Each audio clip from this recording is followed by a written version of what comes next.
Welcome to Referral Rocket. My name is Karan, and in this video, we'll explore additional referral flows that you can build.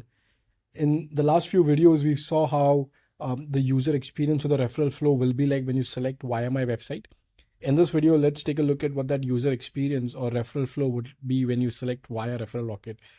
This setting is recommended for customers that want a no-code solution or are simply looking for a very basic solution of tracking referrals and then checking that manually. So once you select via Referral Rocket and you go through the setup flow, you would see additional widgets for the invitee. This is the widget that the new user would see.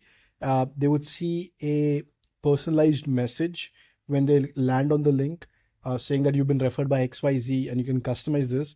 And when they fill out the form, we can track the referral, and then after that, you can redirect them to your website. In this case, we'll take yahoo.com as an example. So let's take a look at this flow in a demo. All right, so you can embed the widget on your website, or what you can do is just redirect the user to your Referral Rocket hosted website. The difference when you select via Referral Rocket is the unique link, right? So you can see that the unique link that is generated is your campaign ID, specific to your campaign, and has the referral code, meaning that your users will not land on your website, but rather they would land on your campaign hosted on Referral Rocket.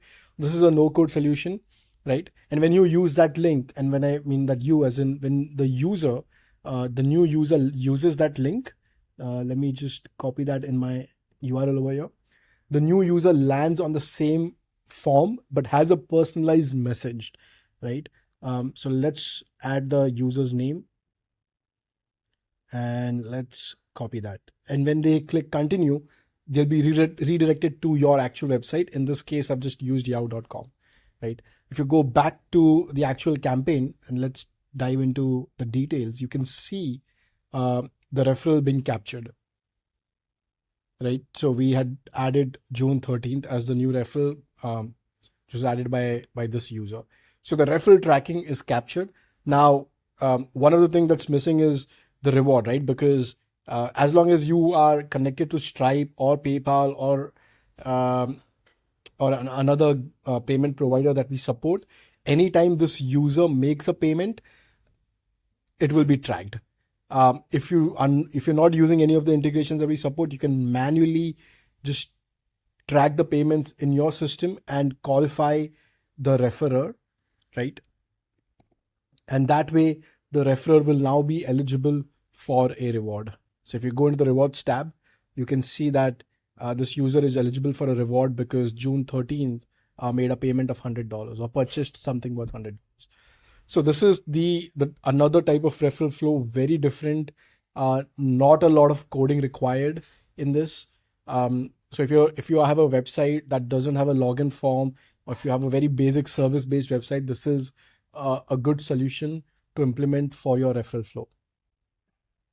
All right, with this, I think we've covered a few ways you can implement the referral flows. Again, there's a great documentation in terms of the different types of flows that you can create. Here are some of the flows that we've listed. At any point, if you have questions, reach out to us and we'll be happy to kind of work with you to help you build the referral flow that you desire.